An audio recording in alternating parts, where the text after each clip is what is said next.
প্রিয় ছাত্রছাত্রীরা, আজকে আমি তোমাদেরকে এই ভিডিওর মাধ্যমে ক্লাস 9-এর ইতিহাসের যে প্রশ্ন দেওয়া হয়েছে রায়-মার্টিন প্রশ্নবিচিত্রাতে 2024 সালের, সেখানে প্রথম পর্যায়ক্রমিক মূল্যায়ন অর্থাৎ ফার্স্ট ইউনিট টেস্টের স্কুল নম্বর 3 পেজ নম্বর 390, সেখানে যে সমস্ত প্রশ্ন দেওয়া হয়েছে সমস্ত প্রশ্নের উত্তরগুলো আমরা আজকে এই ভিডিওর মাধ্যমে আলোচনা করবো। এবং এর আগের যে স্কুলগুলো ছিল সেগুলোর প্রশ্ন উত্তর আমরা চ্যানেলে আপলোড করে দিয়েছি, তোমরা প্লেলিস্ট থেকে সেই প্রশ্ন উত্তরগুলো সেখান থেকে তোমরা দেখে নেবে। তো আজকে দেখো, প্রথম যে স্কুল আমাদের অর্থাৎ আজকের স্কুল 3 নম্বর স্কুল, সেখানে যে প্রশ্ন দেওয়া হয়েছে 390 নম্বর পেজে। দেখো 3 নম্বর যে স্কুল সেটা কি বলা আছে, Bankura Christian Collegiate School, Bankura Christian Collegiate School. বিভাগ ক, সেখানে দেখো প্রথম প্রশ্ন একের দাগে সঠিক উত্তরটি নির্বাচন করে সঠিক উত্তরটি বেছে নিয়ে লেখো। প্রথম প্রশ্ন, ফ্রান্সের রাজার বিরুদ্ধে সর্বপ্রথম বিদ্রোহ শুরু করে, ফ্রান্সের রাজার বিরুদ্ধে সর্বপ্রথম বিদ্রোহ শুরু করে অভিযাত্রা।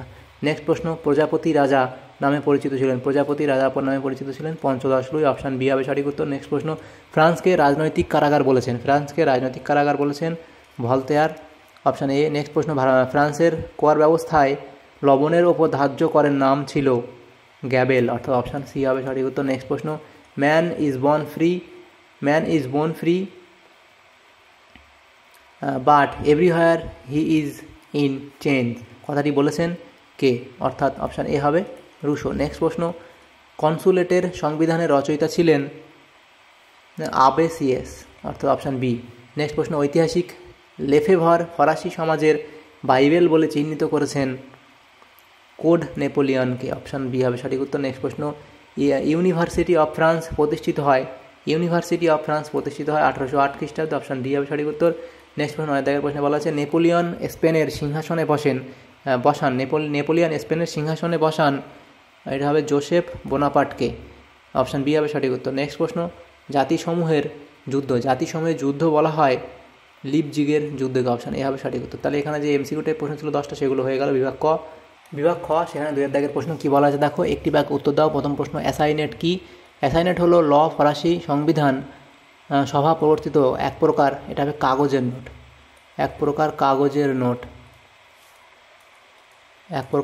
নোট, আচ্ছা। নেক্সট প্রশ্ন, কার নেতৃত্বে ফ্রান্সে জাতীয় রক্ষী বাহিনী গড়ে ওঠে?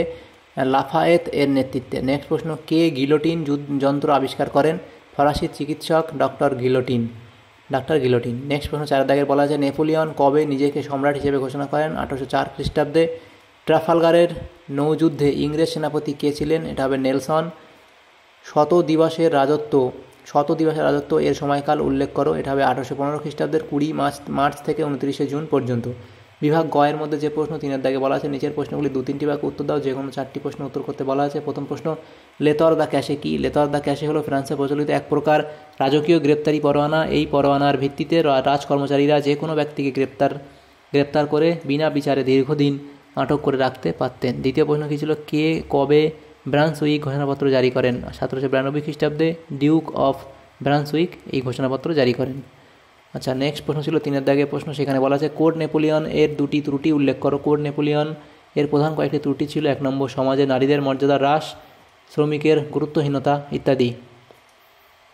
4 প্রশ্নে বলা হয়েছে পোড়ামাটির নীতি কী? পোড়ামাটির নীতি হলো এক ধরনের রণকৌশল, আক্রমণকারী সৈন্যরা যাতে আক্রান্ত দেশের জিনিসপত্র ব্যবহার করতে না পারে তার জন্য আক্রান্ত দেশের সৈন্যরা নিজেদের জিনিসপত্র নিজেরাই পুড়িয়ে ধ্বংস করে দিত। 1812 খ্রিস্টাব্দে নেপোলিয়ন যখন রাশিয়া আক্রমণ করেছিলেন, তখন রাশিয়ার সৈন্যরা যুদ্ধ না করে পিছিয়ে গিয়ে খাদ্য ও শস্য ভাণ্ডারগুলি জ্বালিয়ে দেয়, পানীয় জলে বিষ মিশিয়ে দেয় এবং যোগাযোগ ব্যবস্থা ধ্বংস করে দিয়ে শত্রুপক্ষের অগ্রগতি ব্যাহত করে। এই রণকৌশলই পোড়ামাটির নীতি নামে পরিচিত।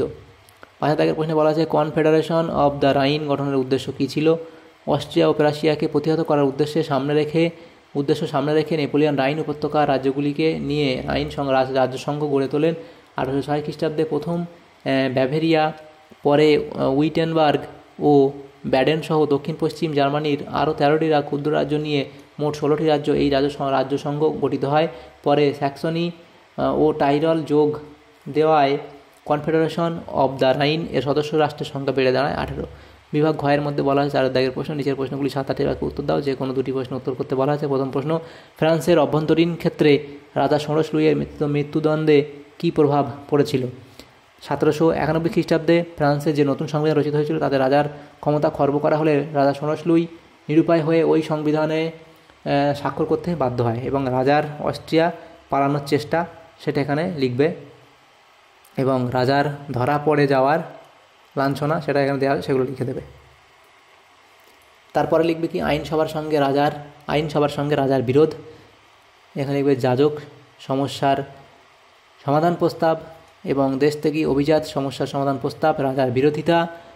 সেই সাথে লিখবে কি অস্ট্রিয়ার বিরুদ্ধে যুদ্ধে ও ব্রান্ডুইক ঘোষণার প্রতিক্রিয়া, ন্যাশনাল কনভেনশনের অধিবেশন, রাজার মৃত্যুদণ্ড। এগুলো তোমরা এখানে লিখে দেবে।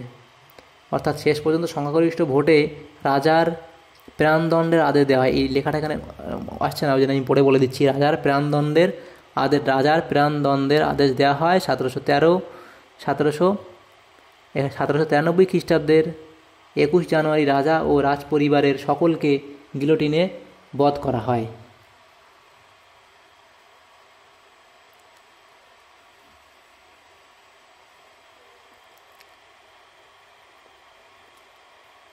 নেক্সট প্রশ্ন দেখো, 2 দাগের প্রশ্ন। সেখানে বলা আছে নেপোলিয়নের মহাদেশীয় অবরোধ ব্যবস্থা কতটা সফল হয়েছিল বলে তোমার মনে হয়, যুক্তি দিয়ে বোঝাও। মহাদেশীয় অবরোধ বলে পয়েন্ট করবে। সেখানে মহাদেশীয় ব্যবস্থাপনা লিখবে বার্লিন ডিক্রি, অর্ডার সাইন কাউন্সিল এবং মিলান ডিক্রি, ওয়ারাস ডিক্রি এবং বাস্তিল দুর্গের পতনের গুরুত্ব কী ছিল। এটা হচ্ছে তার পরের প্রশ্ন। অর্থাৎ এই 4 অবধি তোমরা এই পয়েন্টগুলো তোমরা লিখে দেবে। তৃতীয় প্রশ্ন ছিল কি বাস্তিল দুর্গের পতনের গুরুত্ব কী ছিল। সেখানে ফরাসি রাজা ষোড়শ লুই পুরাতন তন্ত্রকে ফিরিয়ে আনার উদ্দেশ্যে জনপ্রিয় অর্থমন্ত্রী নেকারকে পদচ্যুত করে প্যারিস ও ভার্সাইয়ে সেনা মোতায়েন করলে জনগণ ক্ষিপ্ত হয়ে ওঠে। 1789 খ্রিস্টাব্দে 14 জুলাই উত্তেজিত জনতা প্যারিসের কুখ্যাত বাস্তিল দুর্গ দখল এবং ধ্বংস করে। বাস্তিল দুর্গের পতন ইতিহাসের একটি বিশেষ গুরুত্বপূর্ণ ঘটনা। গুরুত্ব বলে পয়েন্ট করবে 1 নম্বর এবং দ্বিতীয় এই পয়েন্টগুলো তোমরা লিখবে। তারপর তৃতীয়, চতুর্থ, পঞ্চম এভাবে 5টা পয়েন্ট লিখে দেবে। এবং লেখার পরে শেষে লিখবে ঐতিহাসিক গোডউইন বলেছেন যে বাস্তিল দুর্গের পতন কেবল ফ্রান্সে নয়, বিশ্বের ইতিহাসে এক নতুন স্বাধীনতার জন্ম দিয়েছিল। The fall of the fortress was widely exclaimed as heralding a new birth of liberty not only in France but throughout the world। আচ্ছা, বিভাগ উঙাতে যে প্রশ্ন দেওয়া আছে দেখো 5 দাগের প্রশ্ন। নিচের যে কোনো একটি প্রশ্নে 15-16টি বাক্যে উত্তর দাও। 5 দাগের 1 প্রশ্নে বলা আছে এটা হবে ফরাসি। এখানে হবে ফরাসি সংবিধানের কার্যাবলী ও গুরুত্ব আলোচনা করো।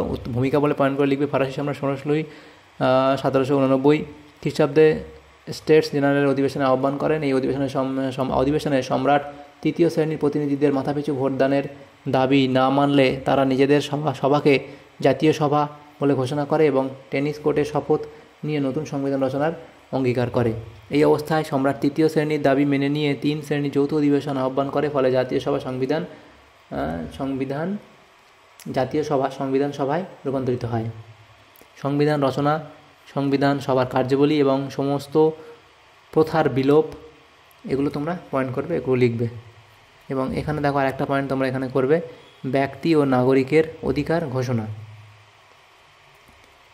তারপর লিখবে সংবিধান সভার সংস্কার কার্য এবং শাসনতান্ত্রিক সংস্কার, সেখানে এই পয়েন্টগুলো তোমরা লিখবে। অর্থনৈতিক সংস্কারের মধ্যে এই পয়েন্টগুলো করবে। বিচার বিভাগীয় সংস্কারের মধ্যে লিখবে এবং ধর্মীয় সংস্কারের মধ্যে এগুলো লিখবে। শেষে মন্তব্য লিখবে। সংবিধান সভার কার্যাবলী ফরাসি বিপ্লবের ইতিহাসে এক গুরুত্বপূর্ণ ঘটনা। সংবিধান সভা স্বৈরাচারী শাসনের অবসান ঘটিয়ে ফ্রান্সের জনগণের হাতে ক্ষমতা প্রদান করেছিল। দ্বিতীয় প্রশ্ন কী ছিল, স্পেনীয় ক্ষত নেপোলিয়নের পতনকে কতটা ত্বরান্বিত করেছিল বলে তোমার মনে হয়, যুক্তি সহকারে আলোচনা করো। নেপোলিয়নের পতনের অন্যতম প্রধান কারণ ছিল স্পেনীয় ক্ষত বলতে বোঝায় নেপোলিয়নের স্পেন আক্রমণের পর স্পেনীয়দের রুখে দাঁড়ানো এবং তাকে পিছু হটতে বাধ্য করা, যা নেপোলিয়নের জীবনে ক্ষতের মতো ছিল। স্পেন আক্রমণ মহাদেশীয় অবরোধ ব্যবস্থা কার্যকর করার জন্য নেপোলিয়ন পর্তুগাল জয় করেন। তারপর স্পেন আক্রমণ ও দখল করেন। তিনি স্পেনের বুর্বো বংশীয় রাজা চতুর্থ চার্লসকে সরিয়ে নিজের ভাই জোসেফকে সিংহাসনে বসান। স্পেনীয়দের প্রতিরোধ, স্পেনের জনগণ নেপোলিয়নের আচরণে ক্ষুব্ধ হয়ে প্রবল প্রতিরোধ গড়ে তোলে। স্পেনীয়রা নিজেদের বিবাদ ভুলে ঐক্যবদ্ধ হয়ে ফরাসি বাহিনীর বিরুদ্ধে মরণপণ সংগ্রাম শুরু করে। ইংল্যান্ড ও পর্তুগাল এই যুদ্ধে যোগ দেয়, একে উপদ্বীপের যুদ্ধ বলা হয়। নেপোলিয়নের পরাজয় বলে পয়েন্ট করে লিখবে। ইংরেজ সেনাপতি আর্থার ওয়েলেসলির হাতে নেপোলিয়নের ফরাসি বাহিনী 1813 খ্রিস্টাব্দে চূড়ান্তভাবে পরাজিত হয়। নেপোলিয়ন স্পেন ত্যাগ করতে বাধ্য হন। এরপর নেপোলিয়ন আক্ষেপ করে বলেছিলেন, স্পেনীয় ক্ষতই আমার পরাজয়ের মূল কারণ। তারপর লিখবে কি, ফ্রান্সের ইতিহাসে এবং নেপোলিয়নের ব্যক্তিগত জীবনে স্পেনীয় যুদ্ধের গুরুত্ব ছিল অপরিসীম। এই যুদ্ধ সম্পর্কে নেপোলিয়ন নিজেই বলেছেন, the Spanish ulcer ruined me.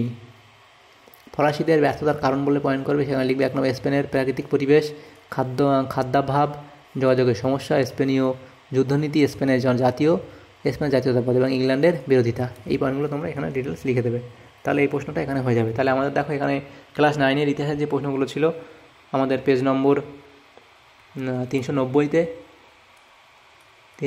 তৃতীয় নম্বর স্কুলের যে প্রশ্নগুলো ছিল সমস্ত প্রশ্ন উত্তর আমরা আলোচনা করলাম। তো যদি ভিডিওটা তোমাদের সামান্যতম উপকার এসে থাকে অবশ্যই একটা লাইক করবে। Thanks for watching.